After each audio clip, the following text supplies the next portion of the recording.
Hi, this is video 3 of 4 about the bootstrap method, and here I will talk about Jackknife after Bootstrap. First, I'll start with a brief review of the previous videos. If you want to get in more detail, I recommend that you go and watch those videos first. The goal of the bootstrap method is to generate an estimate of the sampling distribution of a given statistic. We treat the observed data as a finite distribution, and we resample with replacement from this distribution. For each of the B bootstrap samples, we calculate a statistic for the given sample, and the final result is the average of all the B bootstrap samples. The jackknife is another resampling technique for estimating bias and standard error. It is a leave one out type of cross-validation. The ith jackknife sample is a sample that leaves the ith observation out. This is done for all the n observations, and the estimate of the SD or bias is calculated using these samples. So what is Jackknife after Bootstrap? As the name suggests, in this method we first perform Bootstrap and then apply the jackknife afterwards. First we generate B bootstrap samples and we compute the sample statistic we're interested in. We could, for example, be interested in estimating the sampling distribution of the standard error or the correlation. When this is done, we perform the jackknife. For the ith jackknife estimate, we find all the indices of the bootstrap samples that do not contain xi, denoted by ji. Then we compute the standard error of the bi bootstrap estimates that don't contain xi. We repeat this for all the n sample points. So after we're done with that, we have a vector of jackknife estimates. Finally, we find the standard error of all these estimates, and this is the output of the method. We do this using the jackknife estimate of the standard error, denoted by SC hat jack. The formula for this was covered in the last video about the jackknife. Here, the standard error of the bootstrap samples that don't contain xi, SC hat bi, is given by this formula. It looks a lot like the formula for the jackknife estimate of the standard error, but here we divide by the number of bootstrap samples, bi, used to compute the ith jackknife estimate.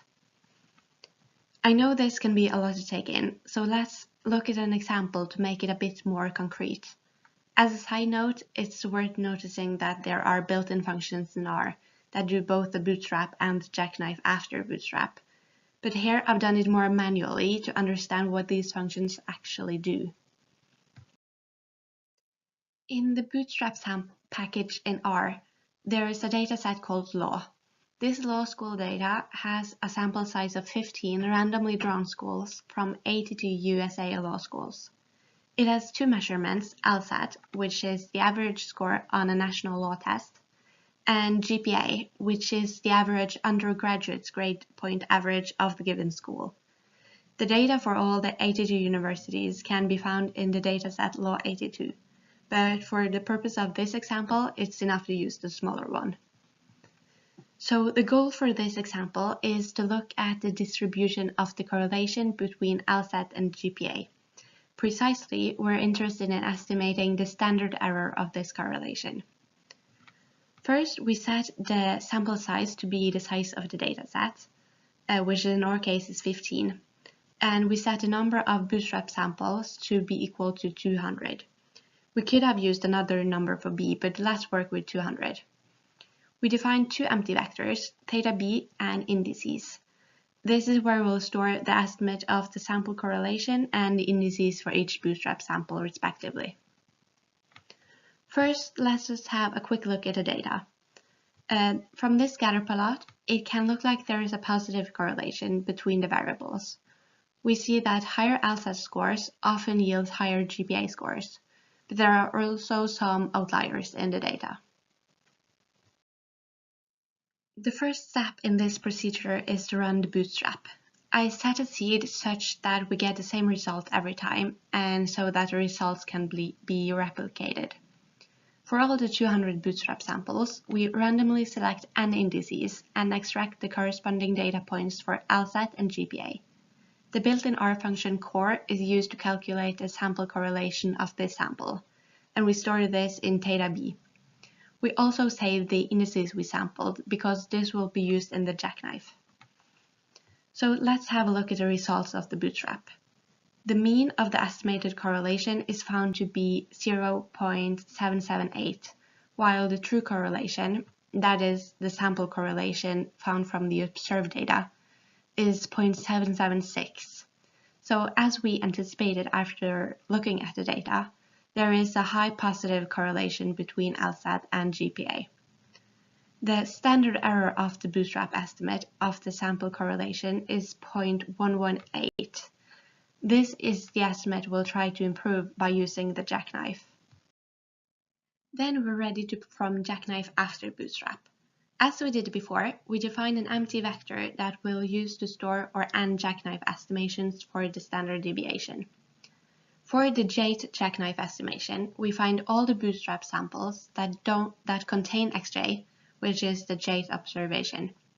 So the vector omit has true in all the indices where xj appear and false if it didn't appear in that Bootstrap sample.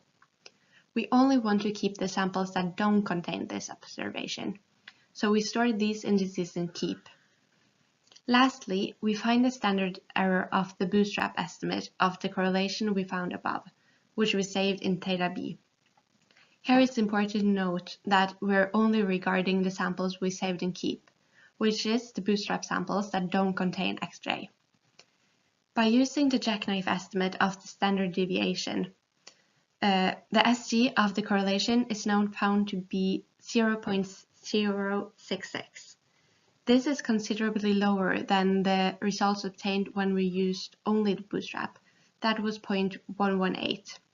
So we see that the accuracy of the estimation improved compared to only using the Bootstrap. This was all for this video. In the next video, we will look at cross-validation, which is an application of the Jackknife. Thank you.